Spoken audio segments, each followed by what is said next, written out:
Hello दोस्तों, EFL learning के नए वीडियो में बहुत बहुत स्वागत है। आईटीसी शेयर के डिविडेंड के बारे में इस वीडियो में बात करेंगे। पेमेंट्स की डेट आ चुकी है, उसके बारे में बात करेंगे।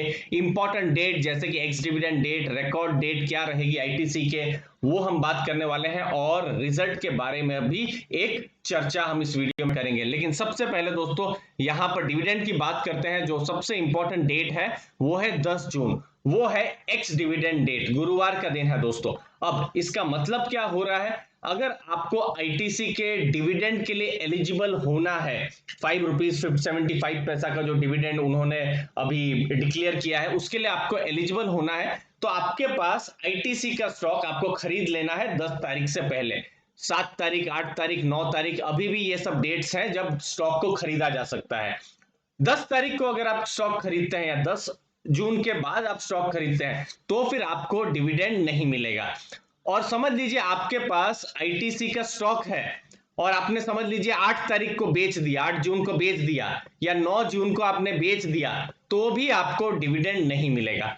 डिविडेंड कब मिलेगा? जब आपके पास आईटीसी का स्टॉक 10 तारीख तक है। तो इसको आपको ध्यान में रखना है, अगर आपको एलिजिबल बनना है तो ये कंडीशन है दोस्तों। अब रिकॉर्ड डेट क्या है आईटीसी के डिविडेंड की?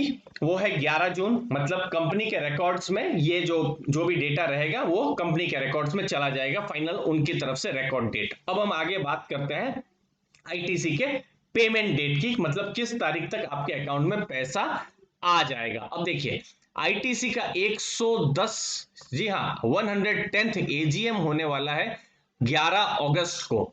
और एजीएम में फॉर्मल ये कहा जाएगा कि ये डिविडेंड हमने अनाउंस किया है, चेयरमैन भी अपनी स्पीच देंगे। लेकिन जो पेमेंट जो है रहेगा वो होगा 13 अगस्त शुक्रवार के दिन। तो ये आपको ध्यान में रखना है, अगस्त 13 को आपके अकाउंट में पैसा आ जाएगा। जैसे जैसे डिटेल्स आती रहेगी मैं वीडियो बनाता रहूंगा, और जो हमारा जो टेलीग्राम चैनल है वहां पर भी मैं शेयर करता रहूंगा। टेलीग्राम चैनल की लिंक्स जो है वहां नीचे डिस्क्रिप्शन बॉक्स में दी हुई है दोस्तों, वहां पर आपको सभी न्यूज, इंफॉर्मेशन, एनालिसिस सब आपको मिल जाएगी। अब सितंबर महीना मुझे याद आता है 2020 में 4 तारीख को एजीएम थी और 8 तारीख को और उसके बाद पेमेंट हुआ था। तो इस बार पेमेंट जल्दी भी हो रहा है।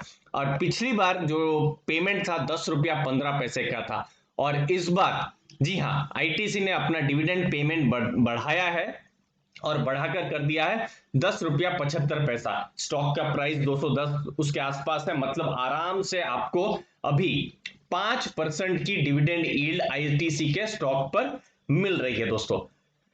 ये देखिए, अब मैंने ₹10.75 कहा, लेकिन आपको डिविडेंड मिलेगा ₹5.75 का। क्यों?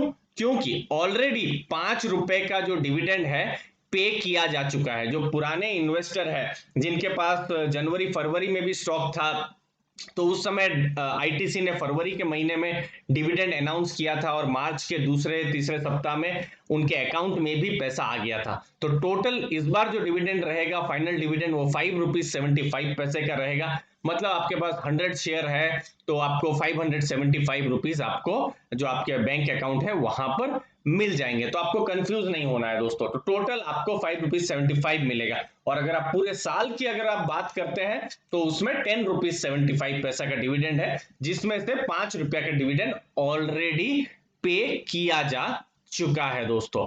अब ये समझना बहुत जरूरी है, ये बहुत ही सीरियस इन्वेस्टर्स और लर्नर्स के लिए जरूरी है। देखिए, आईटीसी के जो पेमेंट के जो पे आउट रेशियो थे वो 68% के थे फाइनेंशियल ईयर 17, 18, 19 में। पिछली बार जब ₹10.15 का जो डिविडेंड आया था तो 82% उन्होंने कर दिया। उन्होंने अपनी जो डिविडेंड पॉलिसी है उसको भी चेंज किया था, तो उसके बाद डिविडेंड पे आउट भी बढ़ गया, प्रॉफिट्स भी बढ़े थे। तो पिछली बार ₹10.15 का डिविडेंड आया, इस बार डिविडेंड ज्यादा है लेकिन प्रॉफिट थोड़ा सा कम भी है दोस्तों। तो मुझे ऐसा लगता है कि ये जो पे आउट रेशियो है आईटीसी ने इस बार और ज्यादा बढ़ा दिया है। लेटेस्ट इंफॉर्मेशन आती रहेगी दोस्तों, चैनल को जरूर सब्सक्राइब करके रखिएगा। हम वहां पर नए नए वीडियोस डिटेल्स के साथ बनाते रहेंगे, आपको बताते रहेंगे। ये देखिए, मैं इस चीज पर फोकस कर रहा था, ये है प्रॉफिट आफ्टर टैक्स।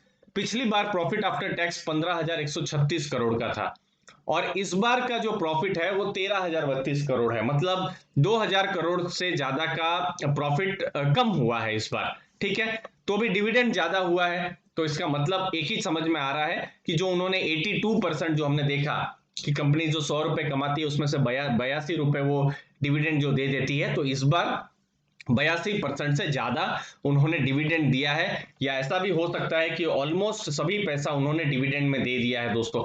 तो ये चीज है। अब कंपनी के बारे में बात करते हैं। बड़ी कंपनी है। रेवेन्यू आप देख सकते हैं पिछले साल 46,324 करोड़ का था, जो इस बार 48,000 करोड़ का हो गया है। प्रॉफिट 13,000 करोड़ का है, जो कि बहुत ही बड़ा प्रॉफिट है। EBITDA आप देखेंगे 17,904 करोड़ से घटकर 15,522 करोड़ हुआ है। तो एक्सपेक्टेड भी था दोस्तों। फ्लैट रिजल्ट है, थोड़े से नेगेटिव है। बहुत बड़ा पेंडेमिक आया हुआ था, अप्रैल मई का महीना, आपको पता ही है, सब कुछ बंद था। अब देखिए, ये बहुत जरूरी है आईटीसी में कि कौन से बिजनेस से कितना पैसा आ रहा है, और यहीं पर ही बहुत बड़ा पैनिक है, थोड़ी सी चिंताएं हैं इन्वेस्टर्स को। ये देखिए, ये है एबिट, मतलब प्रॉफिट बिफोर इनका एक्सेप्शनल आइटम एंड टैक्स, वो है 17,164 करोड़, ठीक है। अब उसमें से आप देखिए 17,000 करोड़ में से 12,500 करोड़ से ज्यादा जो भी रेवेन्यू है वो सिगरेट से ही आ रहा है दोस्तों। ये एक चीज है, मतलब जो बिल्कुल अगर हम बताएं 70% से ज्यादा रेवेन्यू, जी हाँ 70% से ज्यादा रेवेन्यू आईटीसी का आज एक ही बिजनेस से आ रहा है, वो है तंबाकू का बिजनेस से। और यहीं पर ही ईएसजी कंसर्न्स आ जाते हैं। जो बड़े एफआईआई इन्वेस्टर हैं, और आजकल भारत में भी ये इन्वेस्टिंग थोड़ी चल रही है, तो ईएसजी स्कोर में आईटीसी कहीं ना कहीं पीछे हो जाता है, क्योंकि ईएसजी में इन्वायरमेंटल सोशल चीजें होती है, तो जो सोशल वाले पार्ट में जो सिगरेट वाली चीज है वो ठीक फिट नहीं बैठती है। तो ये एक चीज है।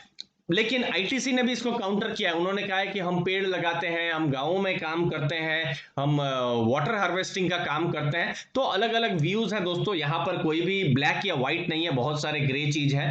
तो वो एक चीज है, आईटीसी भी अपनी तरफ से सही है, इन्वेस्टर अपनी तरफ से अपना व्यू देते रहते हैं। अब ये है एफएमसीजी का अदर्स। इसका मतलब क्या है, देखिए 423 करोड़ का रेवेन्यू था, जो 833 करोड़ है। अब ये एफएमसीजी अदर्स में कौन सा बिजनेस आता है, जैसे बिस्किट्स वाला हो गया, चॉकलेट वाला हो गया, फियामा डिविलिस वाला बिजनेस, या फिर आशीर्वाद आटा वाला बिजनेस, ईपी नूडल्स वाला बिजनेस, मतलब एफएमसीजी का बिजनेस। तो यहां पर दिखता अभी बहुत ज्यादा रेवेन्यू यहां पर नहीं है। तो ये रेवेन्यू अगर बढ़े तो फिर थोड़ी सी वैल्यू अनलॉकिंग हो सकती है, लेकिन लगता नहीं है 17,000 करोड़ की पूरी एबिट में ये अभी अभी तो आप देख सकते हैं 10% भी ये नहीं है दोस्तों। लेकिन ग्रोथ इसका ईयर टू ईयर ज्यादा हुआ है। होटल का बिजनेस को नुकसान हुआ ही है, क्योंकि होटल तो बंद ही थे। एग्री बिजनेस के बिजनेस ने ठीक ठाक परफॉर्म किया है। पेपर बोर्ड का बिजनेस भी थोड़ा सा नेगेटिव ही रहा है, बट मेन मेरा ऑब्जेक्टिव वही था, ऊपर का एफएमसीजी का बिजनेस, और इन्वेस्टर्स भी यही बिजनेसेस पर, इन्हीं दोनों बिजनेसेस पर फोकस कर रहे हैं, और साथ साथ थोड़ा बहुत पेपर और एग्री वाला बिजनेस पर दोस्तों। तो ये चीज आईटीसी पर अभी आप देख सकते हैं, जब हम एनालिसिस करते हैं तो हमको ये चीज समझ में आती है दोस्तों। उम्मीद है आपको वैल्यू मिली होगी दोस्तों वीडियो से। अच्छा लगा वीडियो तो जरूर लाइक शेयर सब्सक्राइब कीजिए। और दोस्तों, अभी भी आपने अपना डीमैट अकाउंट ओपन नहीं किया है तो नीचे दी गई लिंक से आप डीमैट अकाउंट अपना ओपन कर सकते हैं। आपने अपना समय दिया उसके लिए बहुत बहुत धन्यवाद। थैंक यू वेरी मच दोस्तों।